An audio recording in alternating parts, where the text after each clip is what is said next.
Okay. So in this video, I'm here to talk about the hypocrisies of Christian organizations. Now, me, I think I said this in other videos, but I'm coming from the Christian community, but I'm not here to talk about like the churches specifically. I'm actually here to talk about the organizations like the homeless shelters, the donation centers, like maybe even perhaps like food banks and like you know I guess Christian organizations that make that bring food to the homeless people. There's a lot that I have to say speaking from my experience.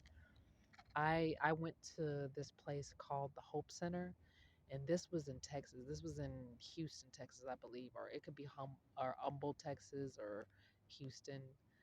But anyway, so I'm coming from that location, right? And when I was there were a lot of white people there, like older white people there that were serving.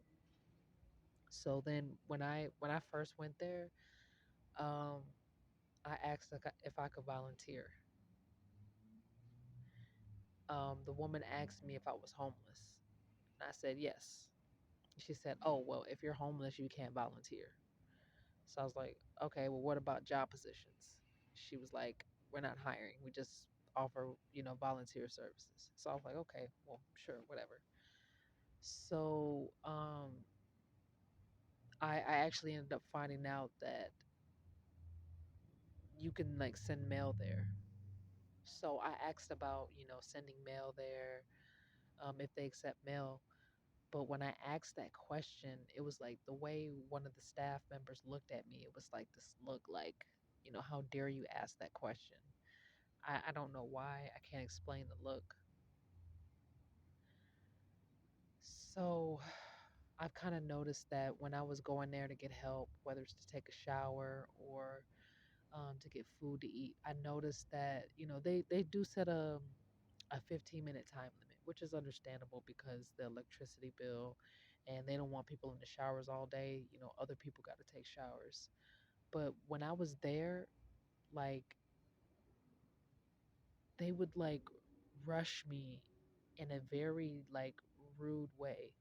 Like for example, I'd be in there for 10 minutes and then I'll hear knocking on the door. But the type of knocking that I would hear on the door is the type that, like, if the SWAT team is knocking on your door and they're trying to get you to come outside because you got a warrant for your arrest. Like that was the type of knocking that they did. And, I guess I thought that that was strange because it's like, well, I got 5 more minutes on my timer. Why are you guys rushing me out so much? So I kind of noticed like the subtle rudeness there. And so I eventually left.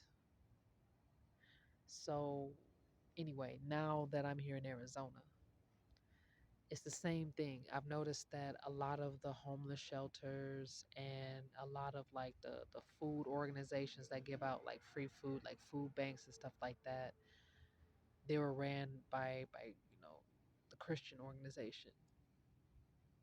And then they use the same tactics here in Arizona that they used in Texas, which was giving you a small amount of time to shower. I mean, I think 15 minutes is fair, but here in Arizona, they only give you 10 minutes. Well, at least most of the places that I went to go take a shower, you only get 10 minutes, about 12 at the max. And realistically, if you got to wash up, you got to wash behind your ears, you got to wash your ass crack, right? Why only 10 minutes? Like it takes men take 15-minute showers, men. Like, so, and then we as women realistically we need more than 10 minutes. Like 15 minutes I feel like is fair, considering that it is an organization. They have the water bill to consider and there are other people that need to shower. 15 minutes is reasonable, but 10 minutes is not nearly enough time. And women, ladies, we have our needs. And it requires us to take a shower a little bit longer than it requires a male to take a shower. I'm sure ladies, y'all understand. And there they use the same tactics there too. And I noticed that, like I was saying in the other videos, the food that they serve, a lot of the times it's sweet, like cinnamon rolls, honey buns, donuts, cookies, cakes. And then, for the main dish, the main course, a lot of the times it's like meaty meat.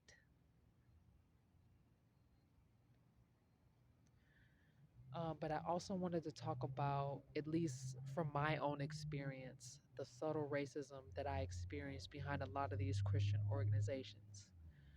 Um, Now, I I've made clear that I'm a targeted individual gang stalking, but I don't think I went into depth on how at least the Christian organizations that I was forced to be a part of participated in this gang stalking. For example, um, a lot of the members of these Christian organizations would follow me around every single day. Like I don't know if targeted individuals that are either tied to any form of religious organizations, or if any of their gang stalkers, their perps, are tied to any religious organizations. But from my experience, a lot of them seem to be tied to religious organizations. Like it seemed like the common denominator with all the people that were involved in antagonizing me on a daily basis was religious differences. Now, I don't know if this is the same story for other targeted individuals, but it was like that for me. And ever since I was a baby, the people within the Christian organizations that I was forced to be a part of followed me on a daily basis ever since I was a small child up until this very day. Um, the things that they would do to me were dehumanizing. Like, for example, um, okay, and some of y'all probably wonder, why are you sharing all of this information? Why are you getting personal? Why are you telling your business? Why are you doing this, and that? Because a lot of people will tell you not to expose a narcissist. And I understand why they say that, because for the most part, when it comes to narcissists, you don't necessarily really need to expose them. No, I agree. I completely agree with that statement. For the most part, when it comes to your average day-to-day narcissist, no, you really don't need to expose them, because most of the time, by the time you start to figure out what they're doing, how they're treating you, once you start putting up boundaries, they're gone. They're gone faster than the flash. And you won't have to say a word. You probably won't even figure out that they're a narcissist until like well after the fact. But in this particular situation, the situation that I'm in, when it comes down to being a targeted individual, I had to put some of my abusers on blast. And I didn't want to do that because the experience that I went through were degrading, were humiliating. But it's something that I have to go through every day. Every day, still to this day. For however many years I've been here on this planet, I've had to experience gang stalking and harassment to a severe level where it makes me kind of question, am I going to make it out this alive? Like, seriously. Um, and so, what am I talking about specifically? Well, here in Arizona, I went to a homeless shelter called, well, it's called CAS, but there are other volunteer organizations that are connected to CAS, like Andre's House, like there's more, but that's all I can think of right now. Now, Andre's House and CAS, they're adjacent, they're next door neighbors, next door organizations to each other, but they're connected. And everybody has tents outside. Everybody has like the people who are homeless that are getting volunteer services, whether it's housing, whether it's clothing closet, whether it's food, whether it's showers. 9 times out of 10, they're sleeping outside in tents. It's like a FEMA camp, literally. Like they're camped outside there. It looks exactly like the FEMA concentration camps, except for it's outdoors, literally. And then they got people laying on mats on the inside like a prison. If you go inside, or some of y'all already know what I'm talking about, so I don't need to go in depth. But for those who are curious and want to know what it looks like, go see. It's on Arizona News. Cass slash Andre's house. The cameramen, they walk all throughout that place and they film different people, they interview people, and they get the inside scoop on what's going on over there. Now, I'm not blaming Cass or Andre's house specifically because, like I said, the organization itself is not the problem.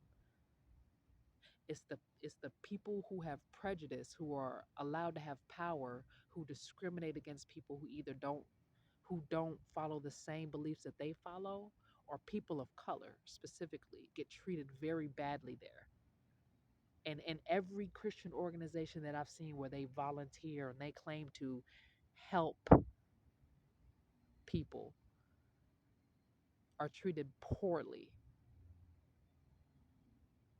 Now, let me get down to my personal experience because I'm sitting here talking for everybody else, but let me make clear what happens to me. These people, they follow me every single day. So, say if I want to go to the grocery store, they follow me there. Say if I want to go to a friend's house, they follow me there. Say if I just decide to go take a walk, they follow me around in bikes. Like, this is no joke. Like, this is literally like a scene from the Wizard of Oz movie, but it's my actual real life. Okay, so the common sense would tell you that somebody that's homeless, that has nowhere to go, no support system, no healthy family foundations, would have, you know, financial struggles, right? Would probably even have struggles with finding food and water, some maybe have some health conditions, maybe issues with hygiene. Am I correct? What homeless people do you know that have been homeless for years smell good? How many of them do you know look good? How many of them do you know are as healthy as an ox? But see, the people within the Christian organizations, they are aware of that. They are aware that human beings, we have needs. We have needs. We all have needs. As human beings, we all have needs. We need to eat, we need shelter, and we need somewhere to be able to clean ourselves, right? And the Christian organizations specifically target people of color and take away those human necessities and then try to dehumanize a person because they don't have as easily as an access to those things as they may have.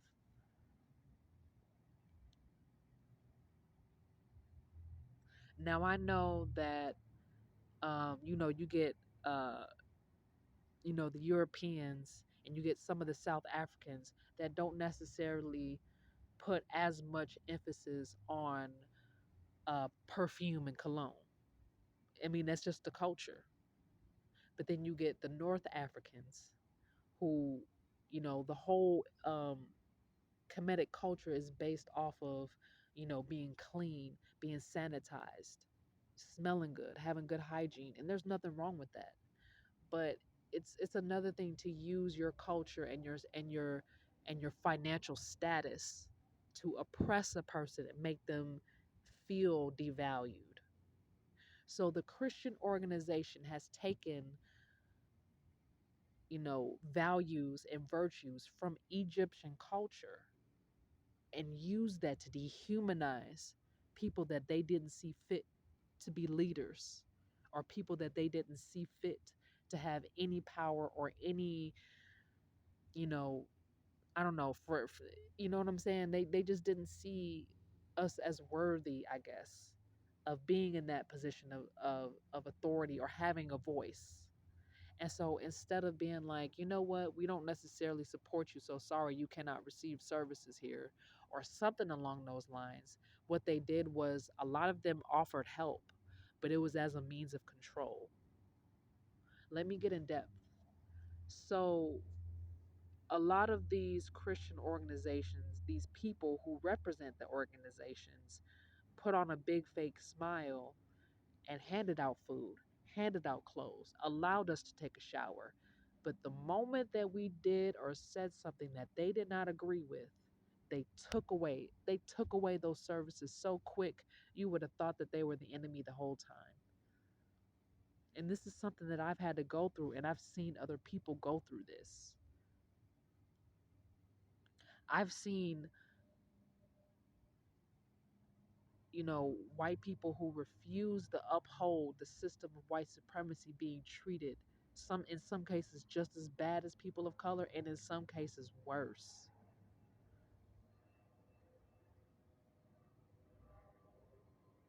You know, it's disrespectful to get the ideas of one culture, take credit for that culture, and then use the ideals and the moral practices of that culture and oppress innocent people who do not fit with your agenda, who do not align with your agenda.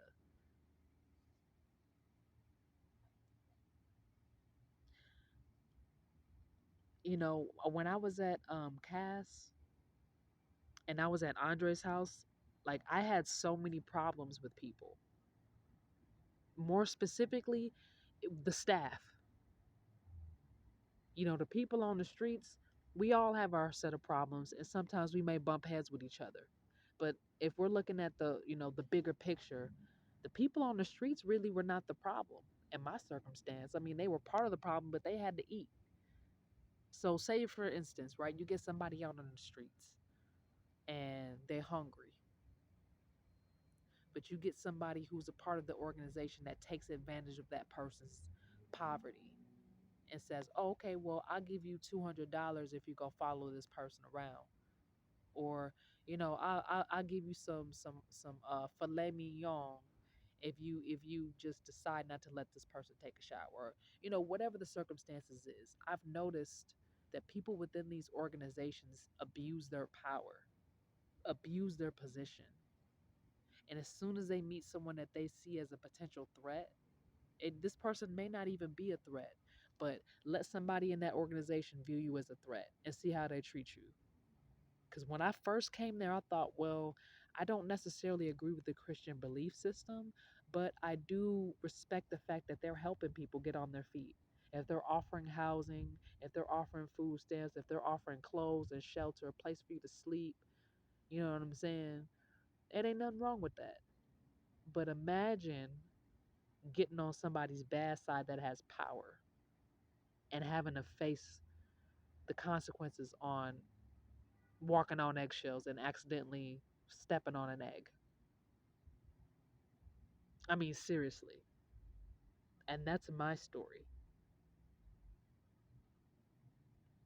I don't know. I honestly, half the time, I don't even know what I did or said to get some of these people to turn on me. They just did. And I started noticing red flags within their behavior. I started noticing that certain things that I felt privileged to have, I wasn't having anymore. Clothes getting stolen. I wasn't being served food. I was being rushed out the shower when other people weren't being rushed. I wasn't being allowed to take a shower when other people were being allowed to. I signed up first and somehow I'm always having to wait last. I mean, I was really treated as if I was some type of beast. And I wanted to shed a light on this type of behavior. The subtle racism, the patronizing acts of kindness when it's really not kindness. It's one thing to have an organization and help people. No one's complaining about that. But it's another thing to use your position of power to oppress people who really need help. And then you wonder why some people end up on first 48 and end up going in and out of jail because they ain't got nowhere to sleep. They ain't got nowhere to eat. People can't live like that. We all have needs. It does not require empathy to cater to someone's needs. A simple understanding. Empathy is what makes you, show compassion. Empathy is what make you be kind to somebody. You don't have to kiss ass, but if you're put in a position to volunteer to help the community, you do that, and you do that with respect. Because half of these people who exploit others in these organizations, you put them in the same position that they put other people, and see how they crack and boil like a pot of water.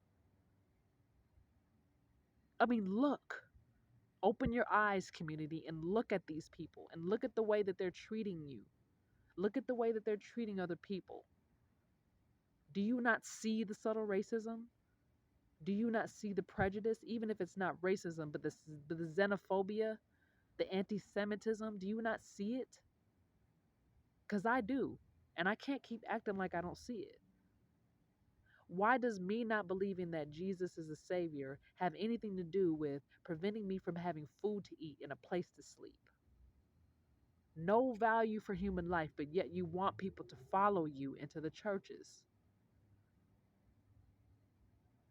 No value. A lot of these Christians, they like to tell you to hug your brother and love your neighbor, but they don't practice what they preach.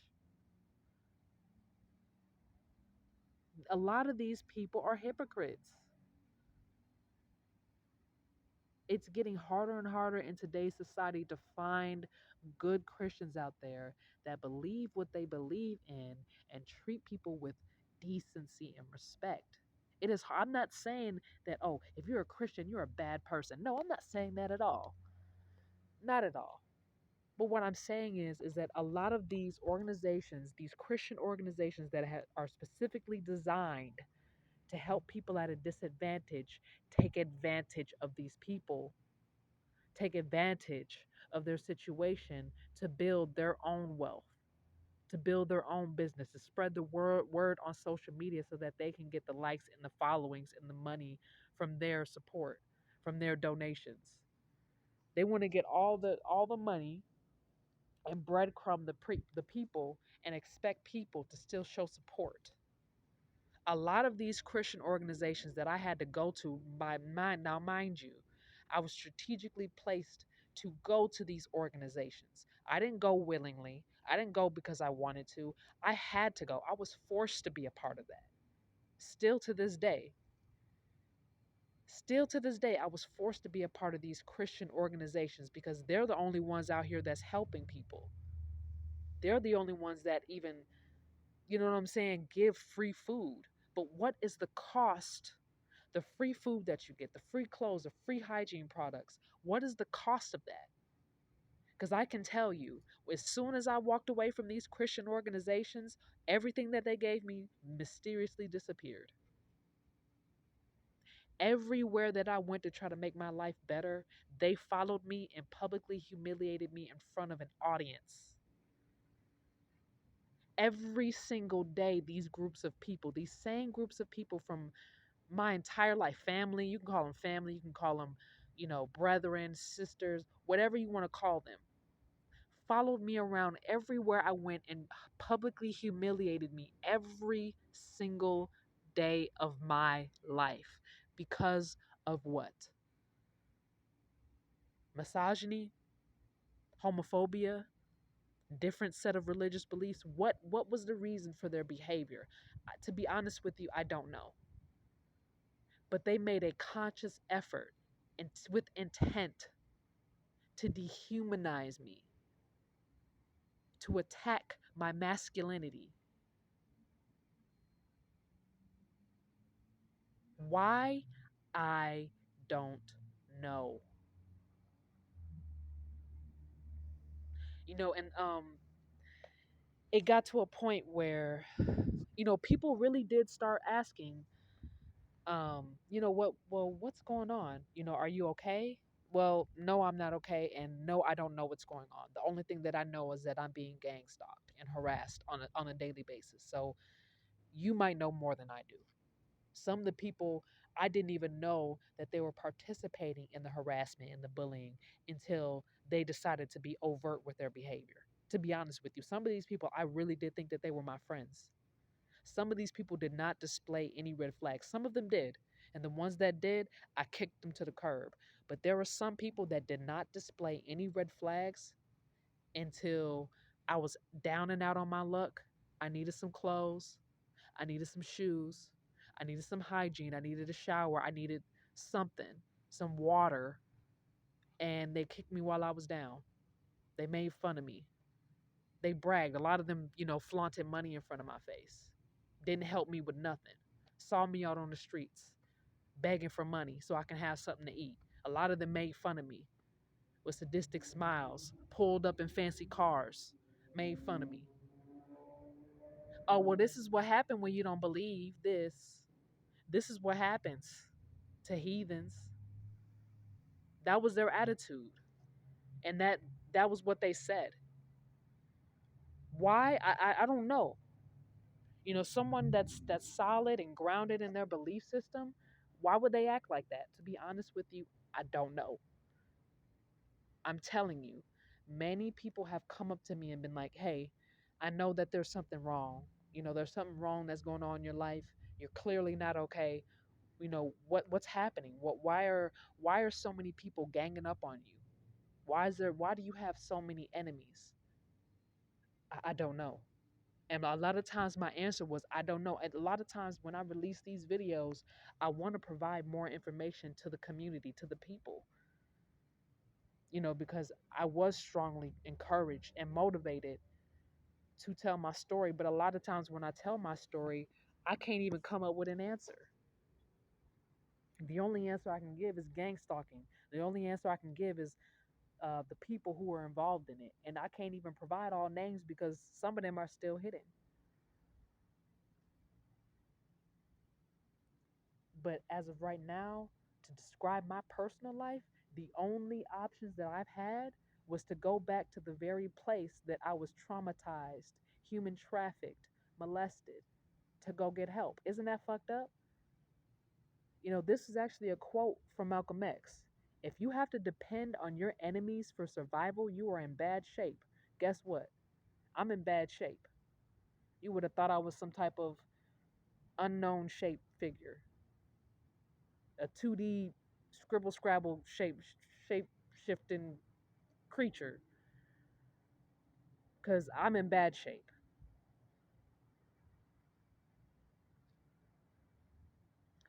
I was followed to the grocery store.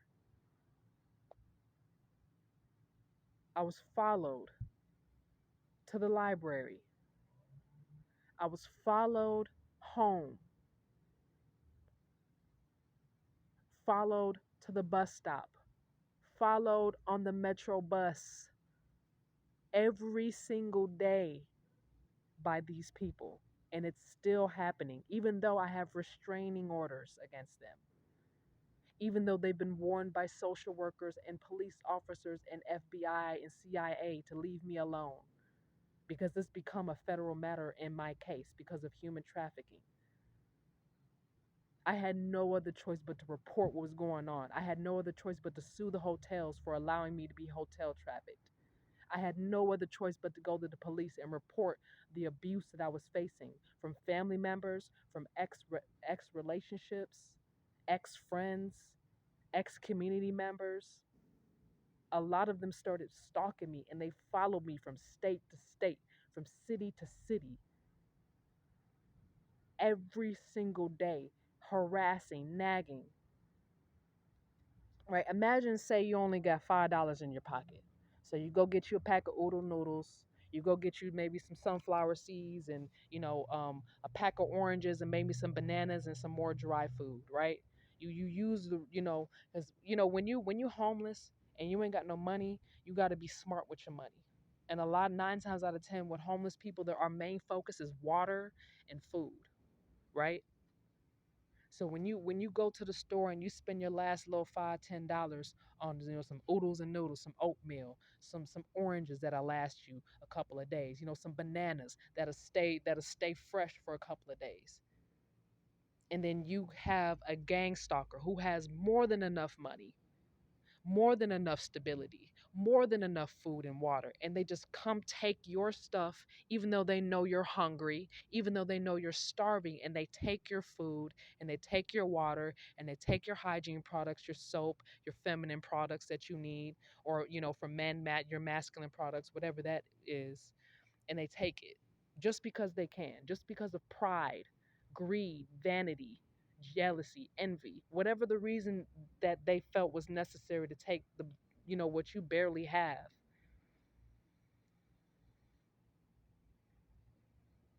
These people, they act like they're helping. A lot of these organizations, they act like they're helping you.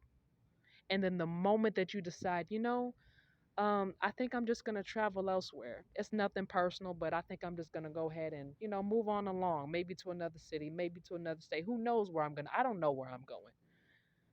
I'm try to see what else, what other resources I have that could be offered, right? Because I mean, if you're down and out on your luck, most people would tell you, especially if you're an adult, go see what resources there are out there, right?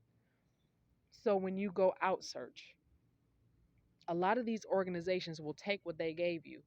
Oh, okay, so you're not going to be a member. Oh, so you're not going to stay here under our roof and under our control and our rules. Okay, so where's the soap I gave you? Even though that's not reusable, it's only for you, it's your personal stash. Where's the soap? Where's the water that I didn't gave you? Where's your clothes at that I didn't gave you? Even though I know you hadn't showered in a couple of days and you probably need those clothes to change into, where's your clothes at? Oh, okay. So your shoes, they got holes in them, they got dirt all over them, and you can barely even walk in them. Okay, well let me get those too. Actually, I see that you have a clean pair right here, so let me go ahead and take those so that you can continue to wear the shoes that probably don't fit, that are tearing off, that are falling off, and the shoes are having a louder conversation than you are having every time you walk. Yeah, let me take everything. Now tell me that ain't so. For some of y'all that have been through exactly what I've been through, tell me that ain't so. See, when you give to somebody in need, you're not supposed to take it back.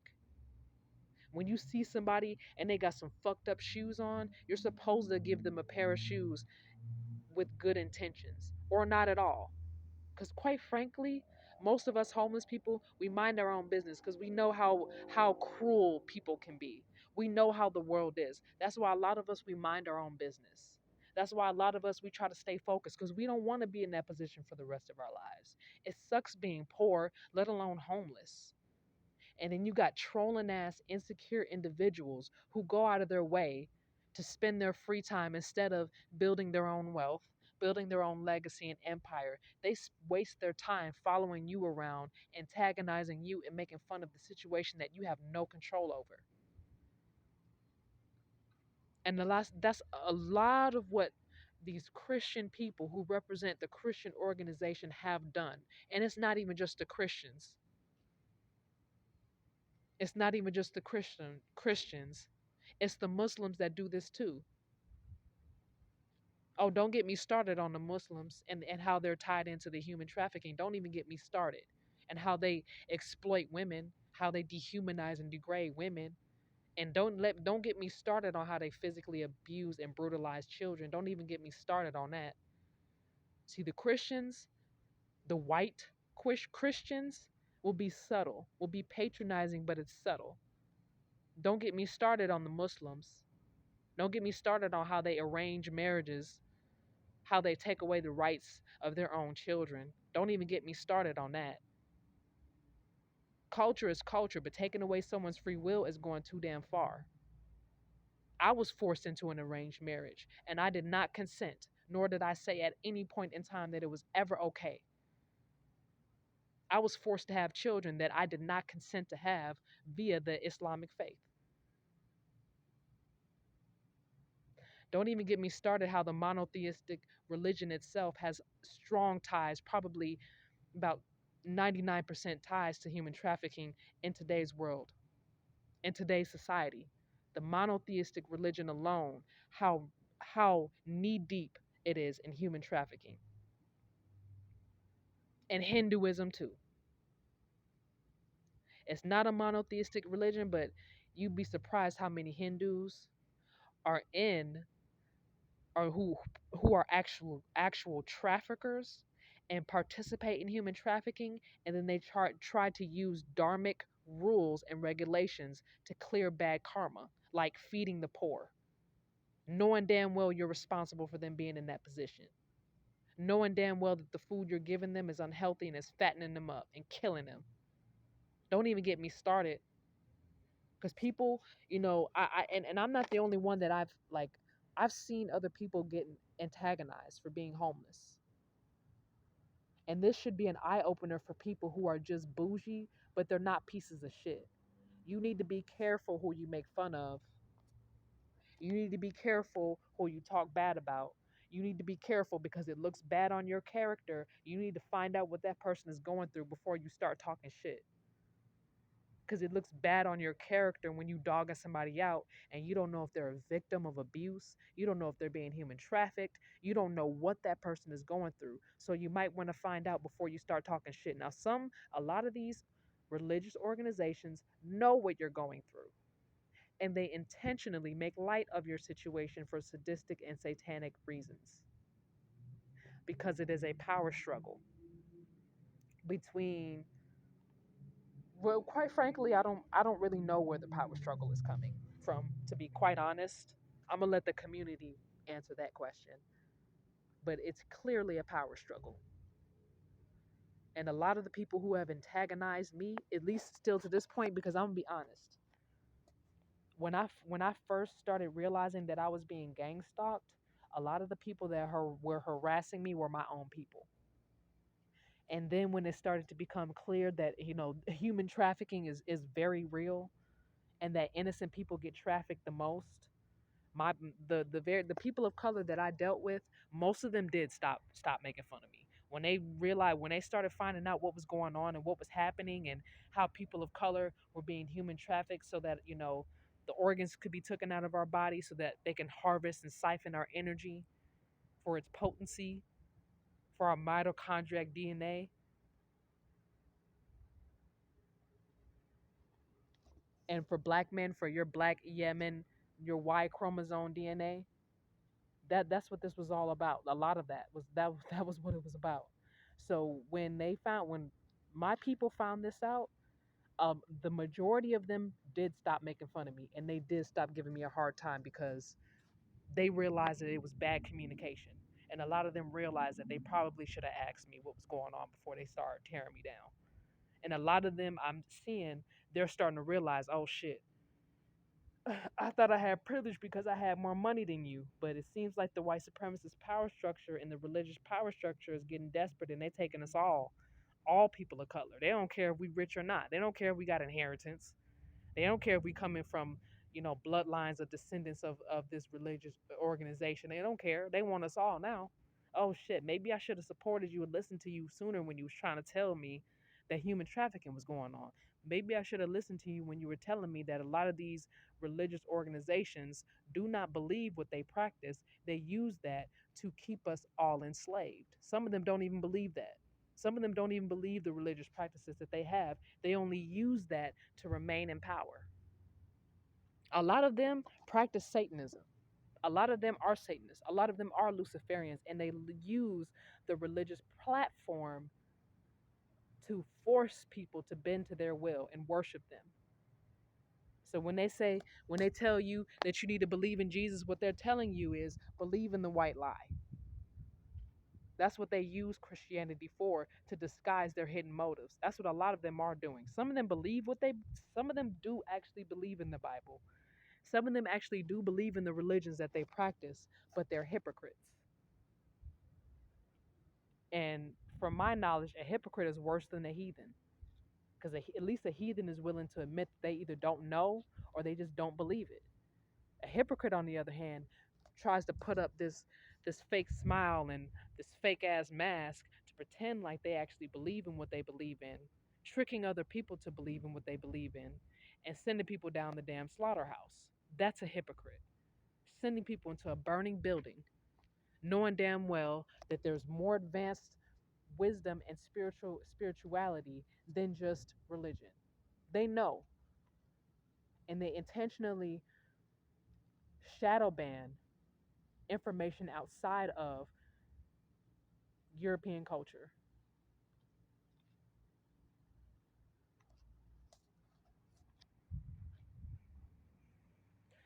So why am I speaking in this manner? Because my whole life I was told that as long as you believe in Jesus, everything will be okay. And for a while, I did believe in Jesus. Not because somebody told me to, but because how Jesus was explained in church and represented was somebody that I wanted to follow. I didn't care if Jesus was a man or a woman or if he was black or white. He seemed like a cool dude, so I wanted to follow somebody like that. And then when I started to realize the hypocrisy behind so many of the people that tell you to believe this and believe that about Jesus, it started to make me ask questions. And then I noticed the drastic difference between spiritualists, meaning people who, you know, regardless of what they believe, are not religious, the information that they provide and their behavior. And no, spiritualists are not perfect. No, they're not. Some of them are wicked. Some of them do participate in human trafficking, and they use the benefits of whatever spiritual belief that they practice to create a fake connection with a person, leading them on, thinking that, they can build a solid relationship, a friendship, or whatever with this person, knowing damn well that they're a damn trafficker. But the point that I'm trying to make is there's a drastic difference between spiritualist teachings and religious ones. Religious ones feel more tyrannical, whereas spiritualists give you the option. Well, what spiritual belief do you believe in? What do you practice? What reasons? How has it changed your life? A lot of these are the discussions that are had in the spiritual community. It's more broad. You have more leg room to move around. But in religious communities, it's you either believe what we're telling you or you're going to be blacklisted. You're going to be isolated. You're going to be ridiculed. You're going to be exiled and banned. And a lot of times, even if you get kicked out of these communities, a lot of them are sick in the head and they'll follow you. Follow you. It's one thing to be like, okay, you being oppositional to this religious belief is a problem for this organization and the community within it. So we're going to have to ask you to leave. That's one thing. But to make an environment nearly impossible for someone to thrive and survive in, and then when they decide, you know what, this environment is just not for me, I'm going to go ahead and walk away. You follow that person. Like what type of sick shit is that? Where you go out of your way to isolate someone in an environment where they don't necessarily agree with the other members. And so when they get up and they decide, well, you know what, the best thing for me is to get up and walk away. It's time. It's one of those moments where I got to know when to get up and walk away and let go, and this is that moment. And then you follow me. You follow people. I've actually seen, homeless white people who agree with me on, not agreeing with the religious platform being treated the same way that I'm being treated. hmm And I'm not here to make this about white people, but what I'm saying is I've seen this happen often. I've seen this happen often where white people were exiled, financially sabotaged, and spiritually broken down because they did not only uphold the system of white supremacy, but they did not believe in the religious practices that these organizations upheld. And they were isolated and exiled and they were treated poorly, treated very, very poorly. And I don't know if you guys know about that unspoken rule where they say, if you're a white person and you're homeless or you're poor, or you're struggling or you got some type of mental illness, that it's a waste of white skin. Have you ever heard that? I know I have. I've heard white people say that about their own people. Yes, I've heard it often. Yes. That if you're a white person in today's society and you're homeless, you're out in the streets, you're struggling, you're on your own, it's a waste of white skin. How many people of color and white people have heard a white supremacist say that? I have many, many times. Ever since I was a child up until an adult, I've heard that. And if it wasn't outwardly said, it was covertly expressed. They look down on their own people. Hmm. They look down on their own people, on their own damn people.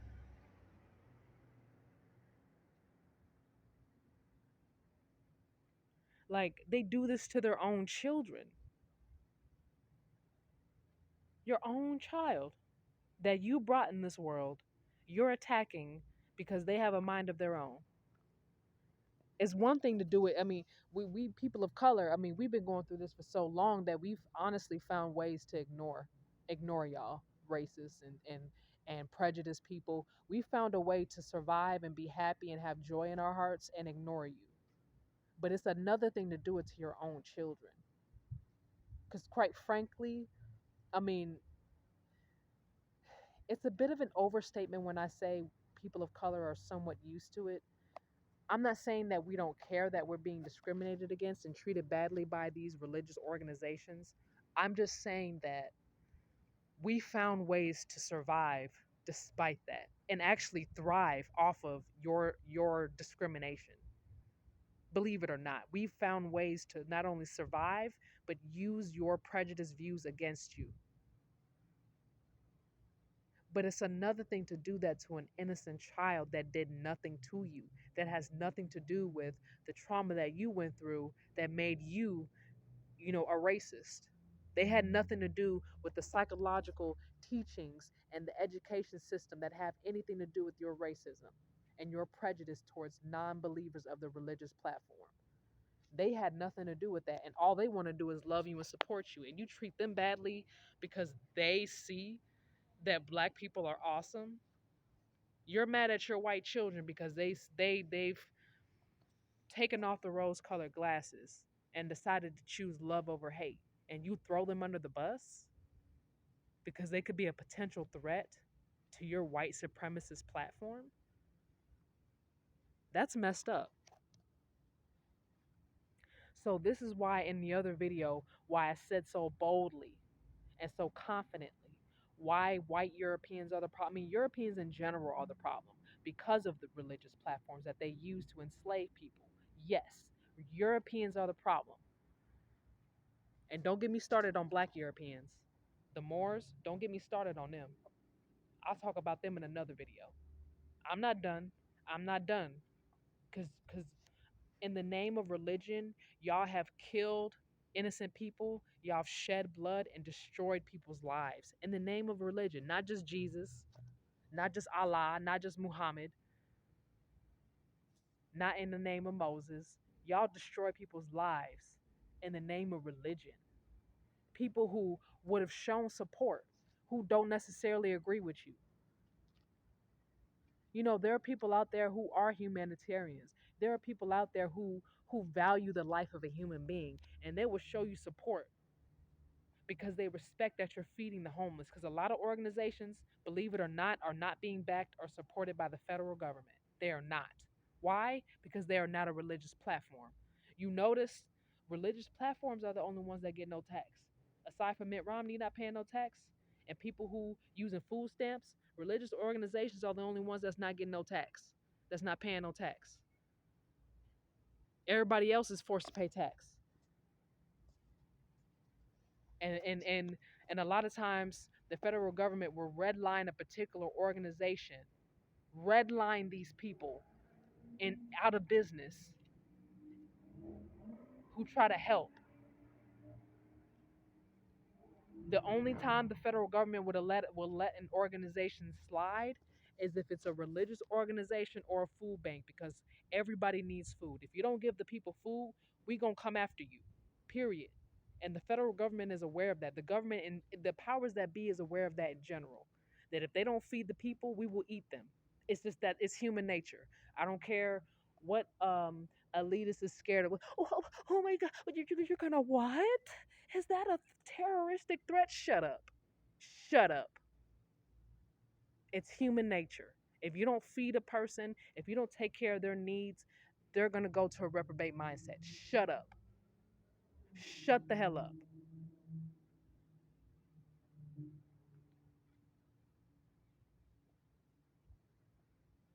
Not only am I addressing white fragility, but I'm addressing the fragility of these religious zealots, these religious Jesuits who go out of their way to oppress other people to enforce their beliefs on them. How solid and rooted are you in your faith if you have to peer pressure people to believe in what you believe in or to comply? Y'all don't even, nowadays, y'all don't even care if people believe what you believe in. As long as they comply to your unrealistic standards, their human needs will be considered. And only if. And that's bullshit. It's come 150% bullshit.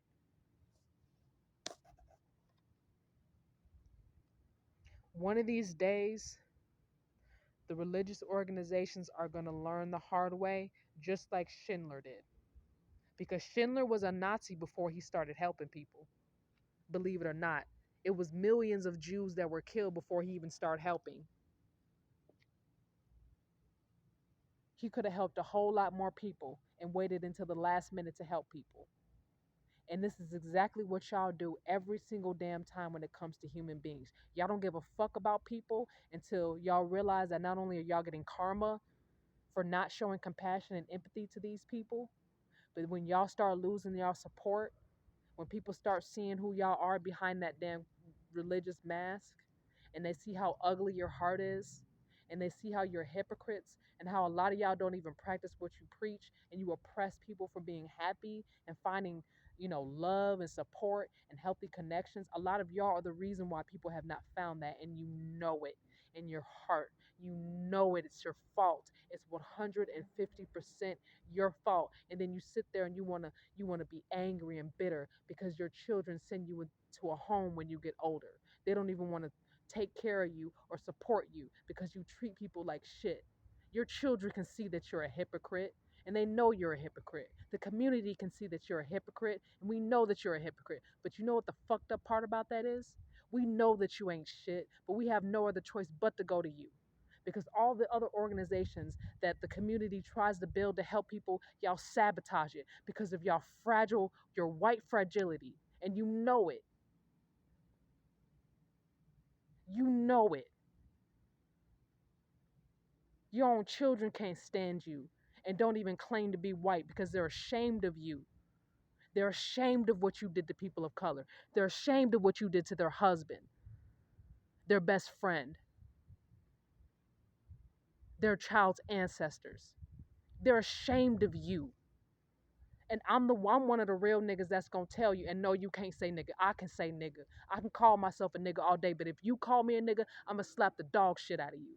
A real nigga's gonna tell you that your system is fucked up. And the reason why the people are sick, why they're dying, why their limbs are being amputated, is because of your religious platform that you can't even back up anymore. You can't even do it. You can't even stand up for yourself because a lot of y'all have been screwed over by your own damn platform. And you want to sit here and you want to convince people that Jesus is coming. You want to sit here and you want to convince people to read the fucking Bible when you can't even read a sentence in that damn Bible without stumbling. The community, we don't even know how to fucking read. And you want to tell us to read the Bible. A lot of us can't even do math. We don't know how to have no fucking bank account. We don't know how to save money. We're not financially savvy, but yet you want to tell us to pick up the damn Bible. Some of us didn't even know how to wash our own goddamn ass, but you want to tell us to pick up a motherfucking Bible. Fuck you. How many Africans have y'all killed in the name of the motherfucking Bible? The Bible is the fucking reason for the African Holocaust, and you want to sit here and tell people to pick up the fucking Bible. Why don't you go read an African proverb? Then you'll learn some value for human life. Then we can talk. But until then, suck my dick.